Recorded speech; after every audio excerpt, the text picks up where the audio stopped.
Gue nggak nyangka kalau sekarang gue bikin vlog ini di Labuan Bajo dan gue datang ke Labuan Bajo dengan uang hasil dari Microstock.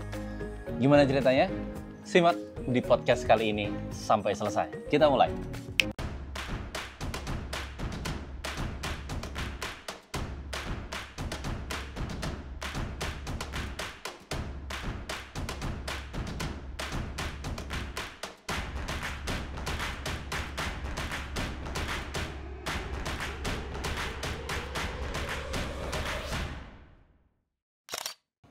Di channel ini kalian bisa mendapatkan banyak informasi dan ilmu seputar dunia Microstock secara gratis.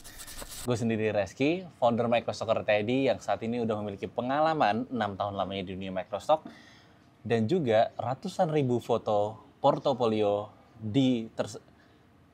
dan juga memiliki portofolio lebih dari 100 ribu foto dan puluhan ribu footage tersebar di 10 lebih Microstock.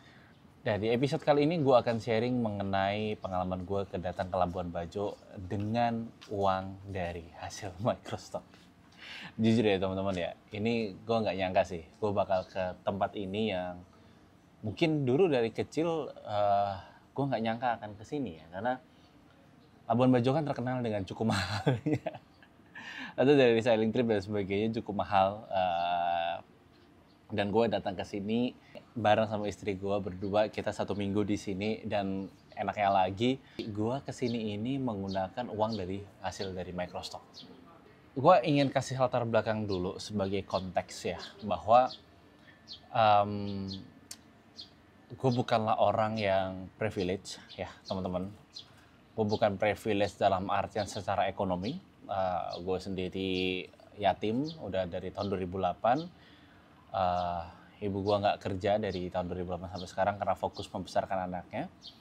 Terus juga gue tahu akhirnya karena latar belakang ekonomi sosial itu yang tidak menguntungkan buat gue, jadi gue ngerasa gue harus bisa nih dapetin hasil yang gue harus bisa kerja keras, dan hasil kerja keras itu untuk mewujudkan impian-impian gue. Salah satunya datang ke sini.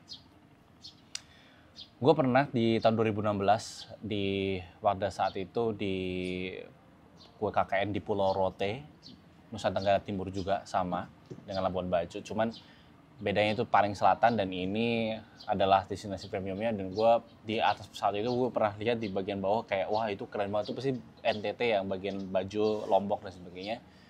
Gue sempat berdoa di atas pesawat pada saat itu, gue someday akan datang ke situ untuk main gitu. Dan sekarang terwujud gitu kan, gue bisa main ke sini dan ya gue nggak percaya bahwa doa itu terkabulkan gitu. Nah, yang sebenarnya menjadi titik balik gue untuk akhirnya berani ke sini adalah gue menemukan satu hal yang benar-benar membuat gue tidak ada rasa ragu untuk melanjutkan pekerjaan sebagai seorang Microstocker. Kenapa kayak gitu teman-teman?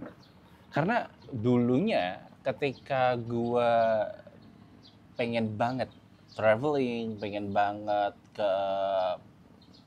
main kesana kesini, gue menemukan bahwa ada satu titik di mana gue akan spending terlalu banyak, gue akan menghabiskan uang hanya untuk berlibur gitu kan.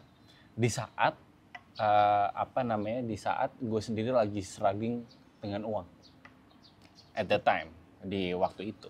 Tapi ketika gue masuk di dunia Microstock, gue menemukan satu titik di mana ternyata Microstock ini bisa mengkawinkan antara apa yang gue suka, apa yang gue passionate, dan apa yang menjadi kewajiban gue. Yang gue suka tentunya adalah traveling. Yang gue passionate banget adalah dunia fotografi. Nah, yang menjadi kewajiban gue adalah mencari nafkah. Mencari nafkah, itu adalah suatu kewajiban tentunya ya. Apalagi gue cowok dan saat ini gue udah berkeluarga, gue udah punya istri gitu kan. Gue merasa ya harus jadi kewajiban bahwa gue harus menghasilkan gitu. Dan ketika berkenalan dengan dunia Microsoft pada saat ini, gue merasa tiga-tiganya kawin. Karena gue datang ke Labuan Bajo yang sekarang gue menggunakan uang dari hasil Microsoft itu yang nantinya gue gunakan foto-foto di sini untuk dijual kembali ke dunia Microsoft. Ini kayak konsep sustainable loh, kayak sustainable kan. Jadi dari Microsoft untuk Microsoft, ya kan? Ya ini bener kayak gitu. Dari Microsoft hasilnya gue kesini datang dari hasil dari jual Microsoft gue, dan kesini pun akhirnya untuk juga untuk Microsoft. Itu bener-bener mind blowing banget sih buat gue. Gue nggak nyangka Microsoft bakal membawa gue ke titik sekarang, bener-bener ke titik gue sekarang gitu. Itu out of the box, bener-bener gila ya, bisa kayak gitu. Di tahun lalu pun juga sama, gue pergi ke Karimun Jawa, kalau nggak salah habis 4 juta, 3 juta, 4 juta pokoknya. Kayak nggak sampai 4 juta deh, kayaknya 3 jutaan, lebih dikit lah. Itu juga gue ke sini, gue ke Karimun itu dari hasil Microsoft. Dan apapun yang gue ketemukan di sana, gue jual. Dan ternyata dalam waktu kurang dari 1 tahun, kayaknya udah balik modal, udah BEP. Jadi 3 juta itu udah ketutup dari foto-foto gue di Karimun Jawa yang udah laku. Foto maupun footage yang udah laku. Nah di sini pun sama. Gue berharap itu juga cepet gitu kan. Walaupun gue nggak tahu sih ini BEP akan berapa lama ya. Tapi gue nggak peduli sih jujur, karena ya gue dapat senangnya, gue dapat asetnya di sini gitu. Cuman yang pengen gue bilang juga dalam podcast kali ini adalah gue tidak ingin mengglorifikasi bahwa Microsoft ini adalah pekerjaan idaman atau apapun itu. Karena menurut gue ya, balik lagi adalah setiap pekerjaan itu punya berkahnya masing-masing, punya karakteristiknya masing-masing, punya plus minusnya. Microsoft tentunya banyak minusnya, banyak challenge-nya, tapi juga banyak plusnya juga. Yang gue rasakan sekarang di titik saat ini memang melalui banyak banget proses gitu kan. Gue udah 6 tahun dari tahun 2018 akhir Desember, dan ini udah 2024. Terus juga gue merasa bahwa yang gue lalui dulu itu bukan hal yang mudah, tentunya adalah hal-hal yang berat juga. Tapi ketika gue konsisten dan persisten dan gue mencintai pekerjaan ini sepenuh hati gue, dan sekarang bahkan menjadi full time gue gitu, menjadi pekerjaan yang sangat full time, yang sebelumnya kantoran akhirnya berhasil exit karena Microsoft ini, ya buat gue ini adalah hal yang worth it gitu. Sampai sekarang masih worth it. Jadi apapun pekerjaannya, buat gue lakukanlah yang terbaik. Gue inget banget kata-katanya dari bapaknya Raditya Dika yang menurut gue sangat suka banget dengan kata-kata tersebut adalah, kalau kalian pengen menjadi sesuatu, berprofesi sesuatu, jadilah yang terbaik. Misal jadi tukang nasi goreng, ya jadilah tukang nasi goreng yang terbaik. Kalau mau jadi seorang MUA juga jadilah MUA yang terbaik. Ataupun jadi apapun itu, termasuk juga Microsoft gitu. Jadi ketika gue awalnya gue cuma nyemplungin tangan, kaki ataupun kepala doang, dan gue ngerasa kayak gue harus kecemplung banget, ya akhirnya gue kecemplung banget gitu. Dan akhirnya di titik sekarang. Dengan ini pun gue membuktikan sebenarnya, sebelum gue bilang ini adalah senior seperti Mas Robi dengan O2 Image, Om Leo Lintang dengan H9 Image, terus ada Om Cupe dengan Kreativa, dan senior yang lain kayak Mas Gatot Adri dengan Garakta Studionya, dan gue sendiri dengan Repraya Image gitu. Buat gue mereka udah lebih duluan ya, 4 senior gue tadi udah lebih duluan dibandingkan gue. Dan gue sekarang akhirnya pelan-pelan membuktikan bahwa profesi Microsoft kontributor ini bukanlah profesi yang menurut gue profesi yang bisa dianggap remeh gitu kan. Karena banyak di luar negeri juga menjadi seorang Microsoft kontributor dan sukses juga banyak gitu. Gue kenal dengan Paul Escort gitu kan, yang kemarin ngajakin gue masuk ke Amazing Aerial Agency gitu kan. Terus ada beberapa teman-teman lain yang gue udah ketemu juga, dan keren-keren semuanya, dan menjadikan profesi ini full time. dan mereka bisa hidup bahkan jauh lebih banyak jalan-jalannya dibandingkan gue. Profesi microstock kontributor menurut gue bukanlah profesi yang bisa dianggap remeh. Dan sebenarnya balik lagi teman-teman ya, remeh tidaknya itu tergantung mindset kalian melihat microstock ini seperti apa. Apakah kalian menganggap microstock ini hanya sampingan?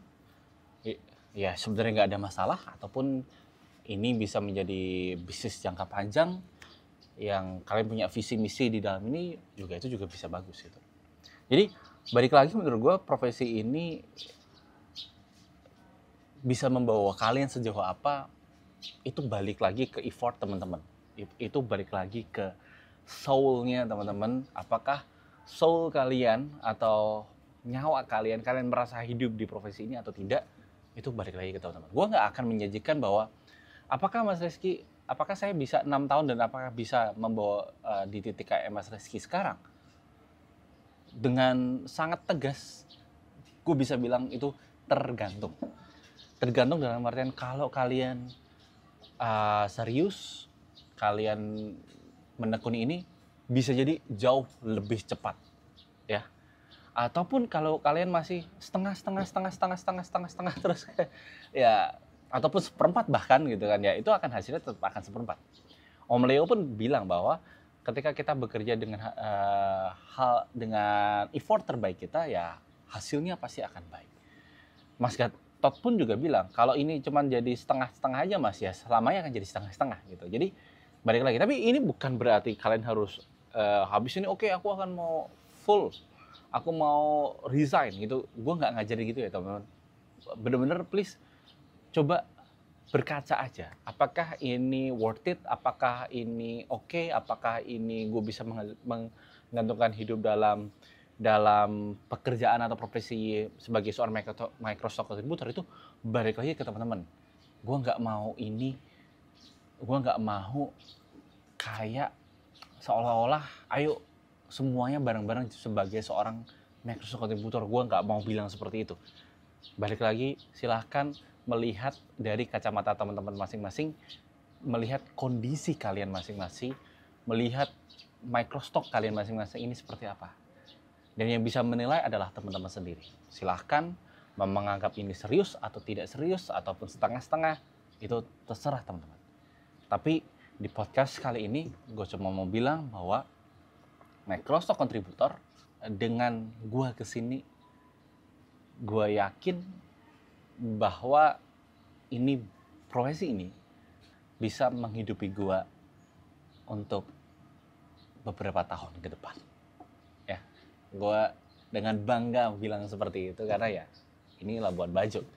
Buat gue bukan masalah travelingnya ke sini, tapi ya ternyata Microstock benar-benar membawa gue ke hal yang gue inginkan.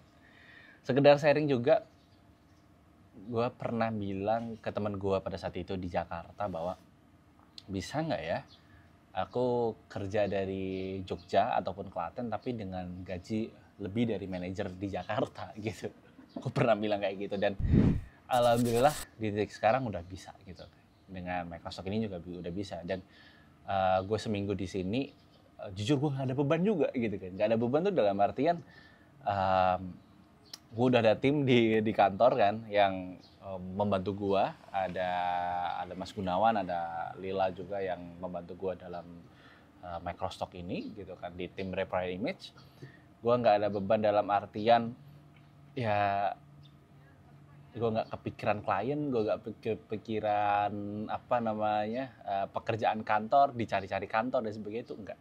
Gue pernah ke Bali pada saat itu, dan gue jujur nggak bisa tenang karena gue dikejar-kejar untuk harus meeting dan sebagainya. Gue dicari atasan gue dicari indikator capaian yang lain dan sebagainya, dicari bawahan gue, dan gue nggak tenang, bahkan di jalan aja nggak tenang gitu. Tapi begitu gue udah resign dan sekarang gue sebagai seorang profesi Microsoft contributor, gue sangat tenang sekali sekarang, dan ini enak banget sih. Gue udah dapetin kayaknya hampir 100 giga baik foto ataupun footage, baik untuk YouTube ataupun untuk Microstock totalnya. Dan gue nggak sabar untuk menjual itu ke berbagai agensi yang gue pengen banget jual. Ya, gue jujur ya teman-teman, Ini gue nggak pakai skrip sama sekali, gue cuma bikin podcast di sini sebagai kenang-kenangan dan uh, apa namanya menceritakan kesenangan gue menjadi seorang microstalker. Ya, dan inilah menurut gue adalah salah satu pembuktian gue di dunia microstock bahwa ya pekerjaan ini bisa untuk hidup dan bisa membawa gue ke impian gue. Oke, gitu ya teman-teman. Thank you udah menyimak dari awal sampai akhir. Kalau teman-teman masih pengen belajar soal dunia microstock kontributor, gue membuat satu platform yang akan menjadi satu satu end game gue. End game itu dalam artian salah satu hal yang ingin banget gue sharing dan berbagi mengenai apapun yang gue ketahui soal microstock kontributor. Ya di microstalker.id, silahkan kalian belajar di situ. Gue taruh link di deskripsi, ada kode diskonnya di deskripsi juga. Kalian bisa dapetin kode diskon sebesar 20% dan kalian kalau pengen join silahkan join di situ gitu. Terus juga teman-teman, gue juga lagi membuat satu, menurut gue ini adalah legacy gue di dunia microstock. Volume 1 ya tentunya ya, kayaknya masih awal-awal banget. Jadi mungkin bulan ini atau bulan ini gue selesaikan, bulan depan mungkin udah bisa pre-order. Apa itu? Teman-teman tunggu aja, follow Instagram gue, ikut broadcast channelnya, Telegramnya, Instagramnya, dan gue taruh link di deskripsi. Gitu ya teman, thank you. Gue Reski, pukul 14.30 waktu Indonesia bagian tengah, Sabtu 20 Juli 2024 dari Labuan Bajo. Salam microstocker.